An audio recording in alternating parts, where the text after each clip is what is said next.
कि हिंदुस्तान में एक मुनज़्ज़म मंसूबे के तहत एक काम किया जाता है और हम लोग उस बात को महसूस नहीं करते। एक मुनज़्ज़म मंसूबे के तहत काम होता है। ये जो फसादात होते हैं, आम तौर पर ये समझा जाता है कि साहब फसाद हो गया, हंगामा हुआ, लेकिन आप फसादात के ऊपर नज़र रखें तो आपको नज़र आएगा कि फसाद उन मुकामात पे करवाया जाता है जहां मुसलमानों की थोड़ी बहुत माशी हालत ठीक है। वहां फसाद करा के आपकी माशी हालत को, आपके बिजनेस को ख़त्म कर दिया जाता है। आप खुद देखेंगे, अगर एक एक तारीख वार अगर आप देखें तो आपको नज़र आएगा कि गुलबर्गे के मुकाम पर कपड़े की थोक तिजारत मुसलमान के हाथ में थी। फसाद के बाद वो तिजारत हमारे हाथ से निकल गई। मुरादाबाद के अंदर बर्तनों की तिजारत मुसलमान के हाथ में, फसाद के बाद वो तिजारत ख़त्म हो गई है।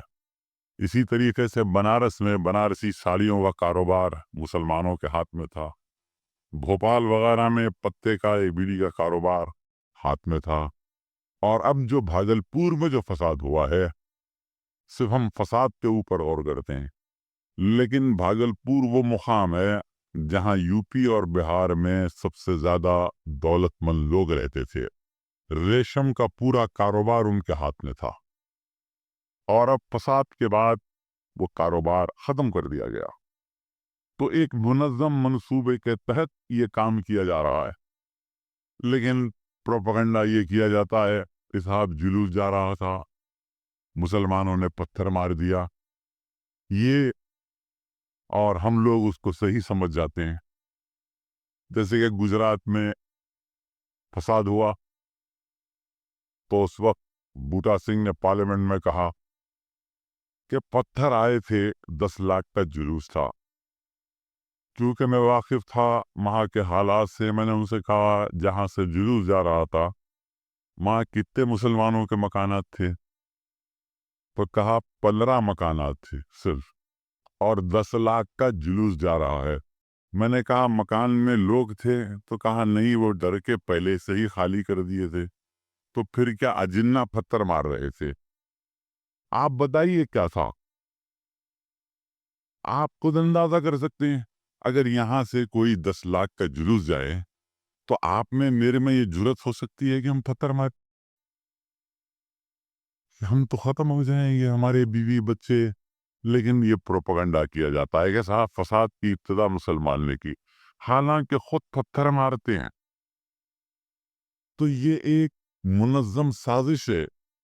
इसलिए है कि दस्तूर में हरिजनों को, पसमानदा तबके को मराद दी गई कि उनको ऊपर उठाया जाए।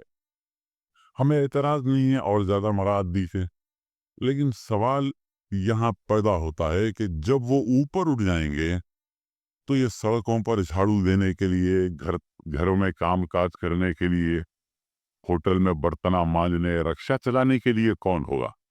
तो आपको तैयार करना चाहते हो।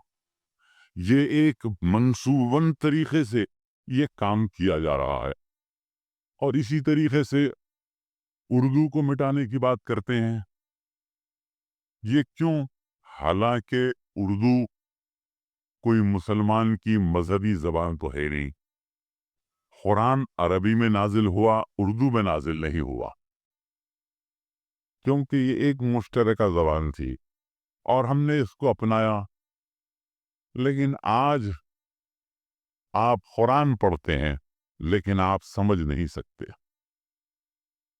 99% लोग ऐसे हैं जो कुरान पढ़ते हैं लेकिन समझ नहीं सकते, हदीस पढ़ते हैं लेकिन समझ नहीं सकते। क्यों? कि आप अरबी से वाकिफ नहीं हैं। आपको उर्दू में कुरान पढ़ना लाजिम है। जैसा कि अभी यहाँ पर कुरान पढ़े, उसका तर्जुमा हुआ। तो वो ये चाहते हैं कि अगर इस जबान को ख़त्म कर दिया जाए तो आप अपने मजहब से, اپنی تاریخ سے، اپنی صحافت سے، اپنی تہذیب سے معلوم ہو جائیں گے۔ اور جواہر لال نہرو نے اپنی کتاب میں ایک جگہ بڑی اچھی بات کہی تھی کہ اگر کسی قوم کو ختم کرنا ہے تو سب سے پہلے اس کی زبان کو ختم کر دو، وہ قوم ختم ہو جائے گی۔ تو اس طریقے سے یہ کام کیا جا رہا ہے۔ اب سرکاری ملازمتوں میں ہمارا تناسب کیا ہے؟ 2% بھی نہیں ہے۔ اور پھر ہم اپنے بچوں کو جن میں شعور ہے مصیبتیں اٹھاتے ہیں، مشکلات اٹھاتے ہیں، اپنے بچے کو تعلیم دلاتے ہیں۔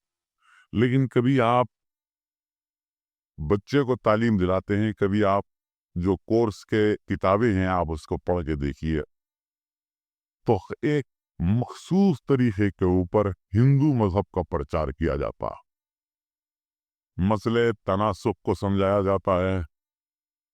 اسلام میں مر کر دوبارہ پیدا ہونا کو نہیں ہے، سوائے قیامت کے دن اٹھائے جائیں گے سب۔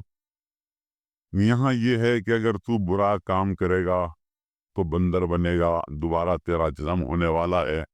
یہ تمام چیزیں بتائی جاتی ہیں اور بچے کے ذہن و فکر میں یہ بات بٹھائی جاتی ہے، اور تاریخ میں بتایا جاتا ہے کہ فلاں بادشاہ نے ایسا ظلم کیا ہندوؤں کے اوپر، تو ان کے ذہن کو شروع سے پوائزن کیا جاتا ہے اور ان کے ذہن کو اس طریقے سے خراب کیا جاتا ہے۔ یہ ایک منظم منصوبے کے تحت کام ہو رہا ہے، اور ہم لوگ بے خبر پڑے ہوئے ہیں۔ تو ہم کو یہ غور کرنا ہے کہ ہم آج مسلمان ہر میدان میں پیچھے ہو چکا۔ میں آپ کو حیدرآباد کی بات، چونکہ اپنی ایک مخصوص محفل ہے، عوامی محفل میں تو ہم نہیں کہہ سکتے یہ بات، لیکن